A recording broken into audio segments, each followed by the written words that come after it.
Pria ini bernama Gang In-ho. Ia adalah seorang akademisi bidang kesenian dari kota Seoul.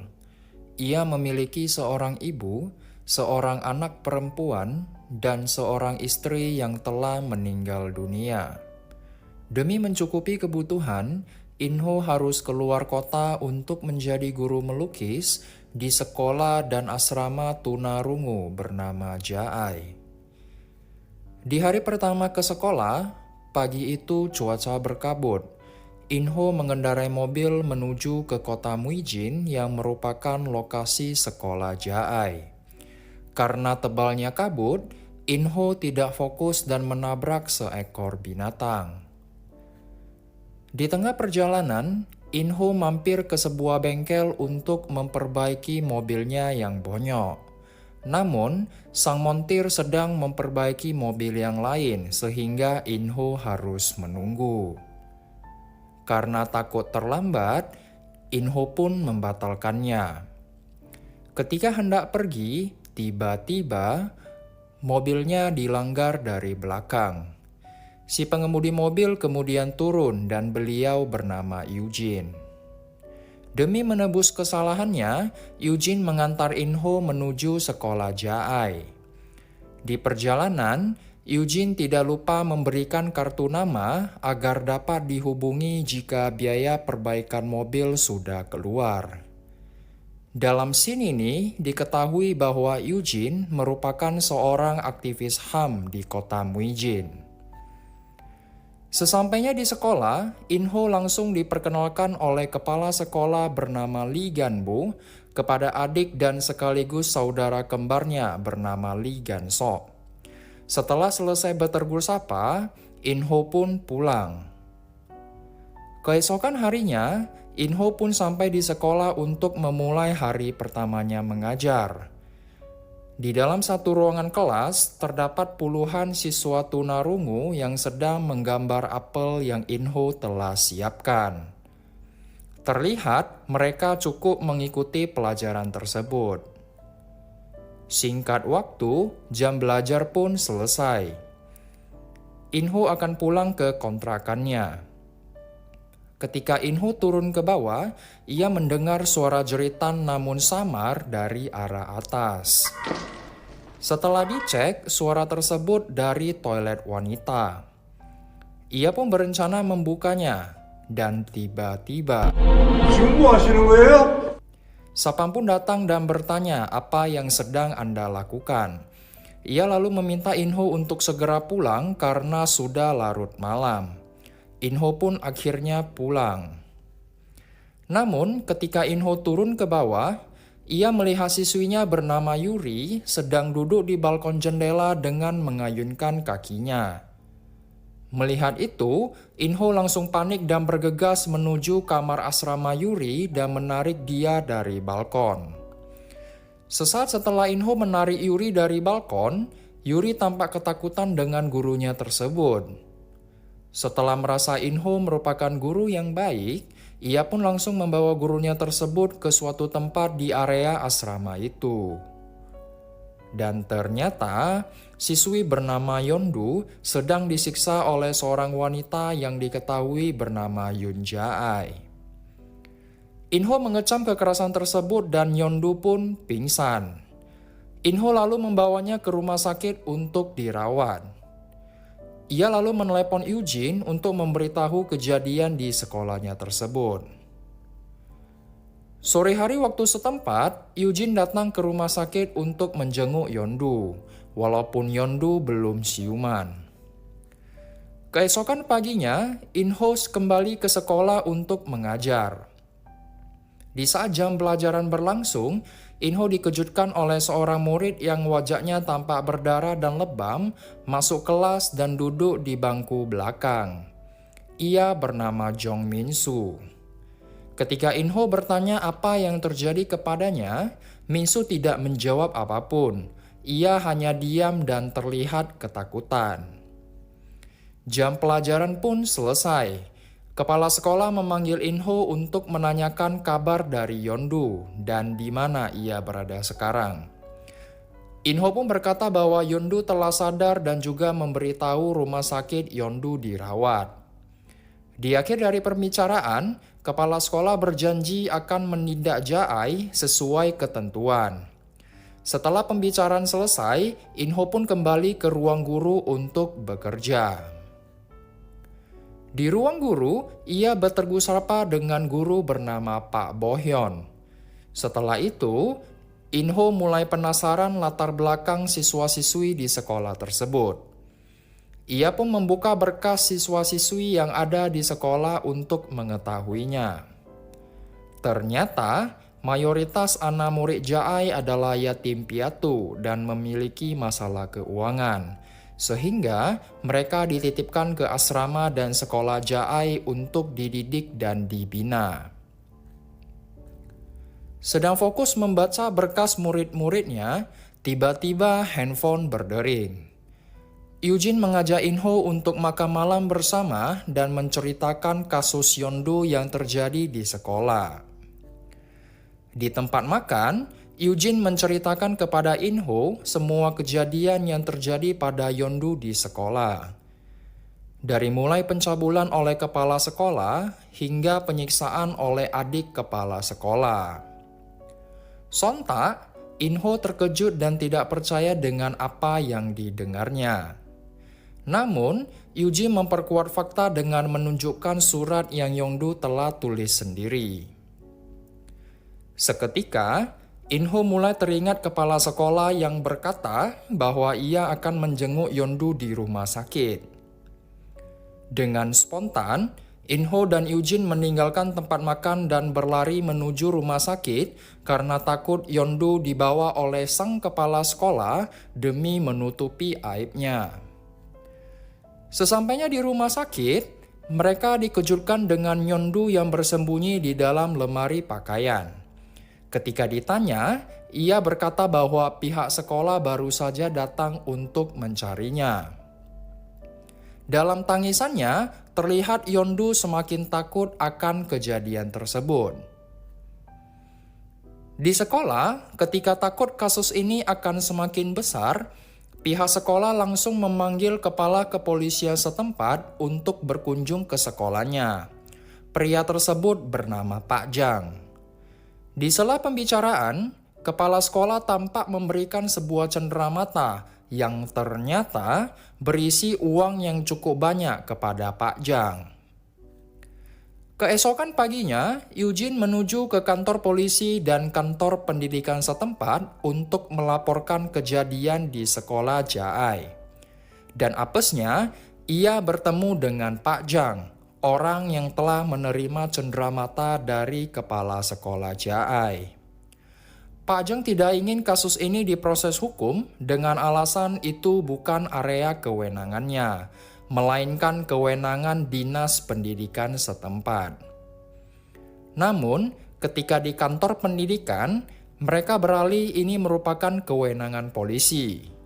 Dengan kata lain, mereka saling melempar tanggung jawab.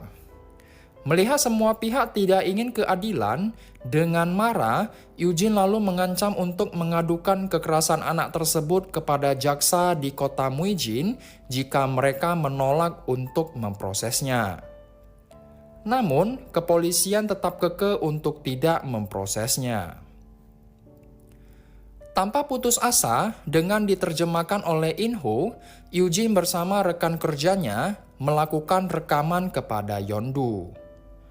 Yondu bercerita bahwa ia dipukuli pengawas asrama yakni Yun Jae karena sang wanita merasa Yondu telah menggoda kakaknya. Dalam scene ini diketahui bahwa Jae adalah adik kandung dari kepala sekolah. Ia juga berkata bahwa kepala sekolah pernah mencoba mencabulinya di toilet sekolah. Bahkan Yondu pernah melihat temannya Yuri dicabuli di ruang kepala sekolah. Dan semua kejadian tersebut dilakukan di malam hari ketika sekolah sepi. Seketika, Yuri pun menangis mengingat apa yang Yondu katakan. Eugene pun coba menenangkannya. Yeondu juga bercerita bahwa salah satu temannya bernama Minsu dan adiknya juga sering dicabuli oleh gurunya. Mendengar hal tersebut, Inho dan Eugene kemudian membawa Minsu keluar dari sekolah dan menanyakan kebenaran hal tersebut kepadanya. Minsu bilang bahwa ia sering disiksa oleh gurunya di sekolah, bahkan ia dan adiknya dilecehkan oleh guru Pak Bohyeon. Karena tidak sanggup menerima hal tersebut, sang adik sampai nekat mengakhiri hidupnya di rel kereta api. Video rekaman Yeondu langsung ditayangkan di tempat keramaian dengan tujuan agar ramainya kasus ini dapat diproses hukum dan mendapat keadilan untuk para pedofilia di sekolah Jae. Seluruh warga kota pun turut prihatin atas kejadian tersebut dan berharap agar kasus ini dapat ditindaklanjuti. Gelombang orasi dilakukan di seluruh penjuru kota Muijin perihal video tersebut. Mereka mendesak agar para pelaku kejahatan dapat diadili. Viralnya kasus ini membuat jaksa di Muijin mengambil tindakan. Polisi setempat kemudian bergerak untuk menangkap para terduga kekerasan seksual terhadap anak tunarungu dan di bawah umur. Dengan segala upaya, pihak sekolah menggunakan kuasa hukum yang cukup terkenal di kota Muijin untuk menangani kasus ini. Beberapa sidang perkara pun dimulai. Dibuka dengan memberikan pembelaan dari terdakwa hingga menghadirkan satpam sekolah, dokter rumah sakit Yeondu dirawat, sampai menghadirkan Yeondu sebagai korban. Satpam dan dokter sudah menerima imbalan dari sang kepala sekolah, sehingga apapun yang mereka saksikan di sidang tentu saja meringankan pihak kepala sekolah. Sang satpam bersaksi bahwa ia setiap malam melakukan pengecekan 3 jam sekali dan itu rutin dilakukan. Ia tidak menemukan adanya kejanggalan apapun dari sekolah maupun asrama Jae. Kemudian, sang dokter bersaksi bahwa selaput darah yang rusak itu bisa diakibatkan oleh bermain sepeda. Itu tidak melulu berdasarkan hubungan seksual. Namun, jaksa penuntut dapat membantah semua argumentasi dari mereka dengan menunjukkan bukti bahwa adanya kerjasama antara satpam dan pihak kepala sekolah sebelum ia dipekerjakan di sekolah dan asrama tersebut. Lalu, jaksa memberikan bukti kepada hakim bahwa sang dokter telah membuat 2 hasil analisa, sehingga sang dokter tidak jujur dengan apa yang ia saksikan. Sontak, seisi ruangan sangat senang dengan kondisi tersebut, dan sidang pun ditutup oleh hakim. Di sisi lain, pihak kepala sekolah memberikan uang damai kepada nenek Minsu agar yang bersangkutan dapat memaafkan mereka. Karena kesulitan keuangan, nenek Minsu pun memaafkan mereka dengan surat damai. Eugene tak mampu berbuat apapun karena surat telah ditandatangani. Sore harinya, Inho diajak makan bersama oleh dosen kampus ia yang dulu. Ketika sampai, ternyata sang kuasa hukum dari pihak kepala sekolah juga di dalam. Mereka berencana menyuap Inho agar mencabut semua tuntutannya kepada terdakwa dengan memberikan imbalan uang. Namun, Inho dengan tegas menolaknya dan pergi meninggalkan mereka berdua. Malam hari, ketika sedang bersama, Yeondu berkata bahwa di ruangan kepala sekolah ada CCTV, yang diduga ada tersimpan rekaman perbuatan kepala sekolah kepada Yuri. Bergegas, malam hari ketika sekolah sedang tidak ada orang, Inho dan Eugene menyelinap masuk ke ruangan kepala sekolah untuk mengambil rekaman CCTV tersebut. Ternyata benar, rekaman tersebut berisi hasil pencabulan kepala sekolah terhadap muridnya. Merasa ini adalah bukti paling kuat dan kepala sekolah tidak bisa membantah lagi, mereka langsung memberinya kepada jaksa agar ini dapat ditampilkan di sidang berikutnya. Namun, sang jaksa menolak. Ia berkata bahwa batas pengumpulan bukti sudah selesai dan tidak diperbolehkan mengeluarkan barang bukti yang baru. Walau Eugene dan Inho terus memelas, jaksa tetap tidak ingin menyimpannya. Tiba saatnya sehari sebelum sidang putusan, Inho dan Eugene mengajak Yeondu, Yuri, dan Minsu untuk jalan-jalan di pantai dan makan bersama demi menghilangkan trauma pada anak-anak tersebut. Tampak mereka sangat senang akan momen itu. Esok pagi, tiba saatnya sidang keputusan. Hakim berkata, menimbang segala kontribusi terdakwa terhadap pembangunan kota Muijin, beserta surat damai dari Wali Minsu terhadap terdakwa, maka hakim memutuskan untuk menjatuhi hukuman 6 bulan penjara untuk 2 terdakwa dan 8 bulan penjara untuk guru Pak Bohyong. Miris melihatnya. Banyak yang tidak setuju dengan vonis hukuman tersebut. Namun, palu telah diketok dan pihak kepala sekolah merayakannya seperti mereka telah menang. 8 bulan berlalu, tampak mereka bertiga telah bebas dan sedang merayakan kebebasan mereka. Sang lawyer berkata bahwa jaksa penuntut dan hakim telah diberikan imbalan karena telah membantu mereka. Ternyata, alasan sang jaksa penuntut tidak ingin membawa barang bukti CCTV kepada hakim adalah karena tergiur imbalan dari sang terdakwa. Setelah siap merayakan, guru Pak Bohyong pun ingin pulang ke rumahnya. Namun, di tengah perjalanan, Minsu menghampirinya dan mencoba untuk membunuhnya.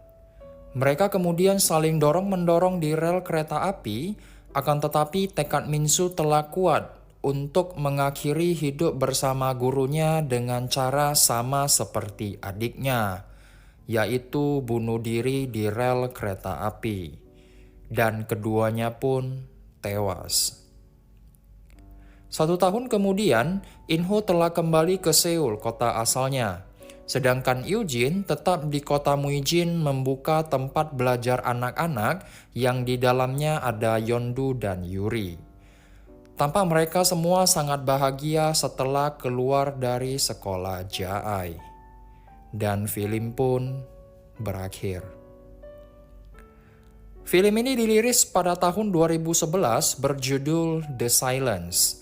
Dengan durasi 2 jam 15 menit dan mendapatkan rating 8,1 yang menurut admin sangat layak bahkan bisa mendapatkan rating 8,3. Diperankan oleh beberapa artis terkenal seperti Yoo Gong, Hyun Seo Kim, Ji Yong Kim, dan Joo Min Jong. Film ini diangkat dari kisah nyata. Nama sekolah yang asli adalah Gwangju Inhwa School di Korea Selatan.